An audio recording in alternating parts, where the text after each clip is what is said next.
Welcome to The Wrap. I'm Renita Young here to take you through today's market action. So let's take a look at where markets closed to end Wednesday. All of the major U.S. indices ended in the green, with the Dow up by the most, nearly 0.5%.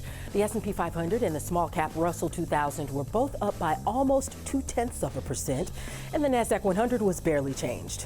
Now, taking a look at the leading and lagging sectors on the day, 7 of the 11 S&P 500 sectors ended higher, with consumer staples up by the most, about 0.7%, followed by communication services. To the downside, energy fell by the most, with utilities right behind.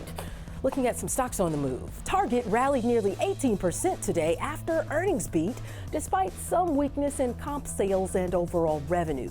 Yet those two figures fell by less than expected. Looking forward, the company expects the weakness to continue into the fourth quarter.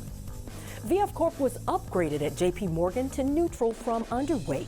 The analyst also boosted the price target on the stock to $19 from $15 a share.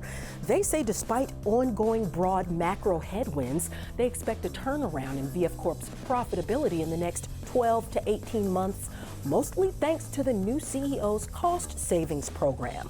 Shares ended the day up more than 14%.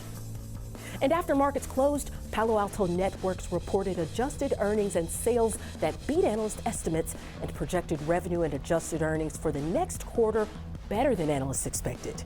Meanwhile, Cisco Systems reported adjusted earnings and revenue that also beat analyst estimates and expects earnings and revenue for the next quarter to come in below analyst estimates. Let's take a look at what to watch for tomorrow. In data, we'll see jobless claims, the Philly Fed, and industrial production.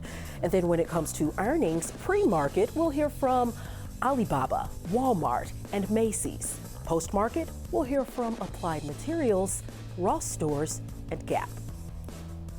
That'll do it for The Wrap. I'm Renita Young, and remember to tune in 24/7 to schwabnetwork.com.